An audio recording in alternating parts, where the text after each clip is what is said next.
ബന്ധങ്ങൾ തകരാൻ കാരണമാകുന്ന 3 റിലേഷൻഷിപ്പ് പാറ്റേൺ. നമ്പർ 1 എന്ന് പറയുന്നത് തീർച്ചയായിട്ടും എന്താണ്, എപ്പോഴും അങ്ങോട്ടും ഇങ്ങോട്ടും ക്രിറ്റിസിസം മാത്രമേ ഉള്ളൂ എങ്കിൽ അത് ബന്ധങ്ങൾ തകരാനുള്ള കാരണമായി തന്നെ മാറും.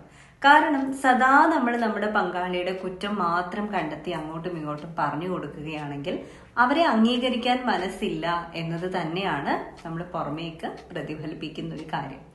പങ്കാളിക്ക് അത് ഫീൽ ചെയ്യുന്നത് ഒട്ടും കോൺഫിഡൻസോടുകൂടി നിങ്ങളുടെ മുന്നിൽ നിൽക്കാൻ പറ്റില്ല, സത്യസന്ധമായി നിൽക്കാൻ പറ്റില്ല, എപ്പോഴും എന്ത് ചെയ്യണം, ഇംപ്രൂവ്മെന്റ് കൊണ്ടുവരാനായിട്ട് ശ്രമിക്കണം.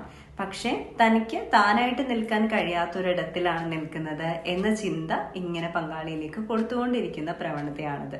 അതുകൊണ്ട് തന്നെ അപ്രീസിയേഷൻ കൂടണം. അവരിലെ നന്മയെ കണ്ടെത്താൻ, അവരിലെ പോസിറ്റീവ് ക്വാളിറ്റീസിനെ എപ്പോഴും അക്നോളജ് ചെയ്യാൻ നിങ്ങൾക്ക് സാധിക്കണം. രണ്ടാമത്തേത് ബ്ലെയിം ചെയ്യുക. ഏത് സിറ്റുവേഷനിലും പങ്കാളിയെ ബ്ലെയിം ചെയ്യുക, സ്വന്തം റെസ്പോൺസിബിലിറ്റി ഏറ്റെടുക്കാതിരിക്കുക എന്ന് പറയുന്ന കാര്യമാണ്. അപ്പൊ സ്വന്തം റെസ്പോൺസിബിലിറ്റി ഏറ്റെടുക്കാണ്ട് എപ്പോഴും കുറ്റപ്പെടുത്തുന്ന ഒരു വ്യക്തി എന്ന് പറയുന്നത് കൺട്രോൾ ചെയ്യാൻ നോക്കുന്ന പോലെയാണ് പുറമേക്ക് വരുന്നത്. അപ്പോൾ ബ്ലെയിമിങ് നേച്ചർ നമുക്ക് ഉണ്ടെന്നുണ്ടെങ്കിൽ അതും നന്നായിട്ടുള്ള ഒരു കാര്യമല്ല, റിലേഷൻഷിപ്പിൽ വലിയ വിള്ളലുകൾ തന്നെ വീഴ്ത്തും. മൂന്നാമത്തേത് സത്യസന്ധമായി സംസാരിക്കാതിരിക്കലാണ്.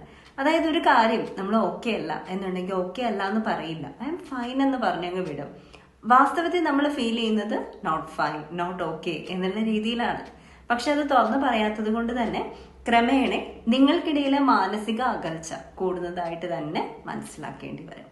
അതുകൊണ്ട് തന്നെ ഇത്തരത്തിലുള്ള 3 റിലേഷൻഷിപ്പ് പാറ്റേണുകൾ വളരെ സർവ്വസാധാരണമായിട്ട് ആവർത്തിക്കപ്പെടുന്ന, എല്ലാ പേരിലും കണ്ടുവരുന്ന ചില സ്വഭാവ സവിശേഷതകൾ തന്നെയാണ് ഇവയൊക്കെ. ഇതെല്ലാം റിലേഷൻഷിപ്പിന്റെ പാറ്റേണുകളായി മാറുന്ന സമയത്ത് നാം മനസ്സിലാക്കേണ്ടത്, നമ്മൾ ആഗ്രഹിക്കുന്ന പോലൊരു ഭംഗി ആ റിലേഷൻഷിപ്പിലേക്ക് കൊണ്ടുവരാൻ സാധിക്കാതെ പോകും എന്നത് തന്നെയാണ്. അതുകൊണ്ട് തന്നെ ഇതൊക്കെ തിരിച്ചറിഞ്ഞ് കണ്ടറിഞ്ഞ് പരിശ്രമിച്ച് മാറ്റി മുന്നോട്ട് തന്നെ പോവുക മനോഹരമായിട്ടുള്ള ഒരു ജീവിതത്തിന്.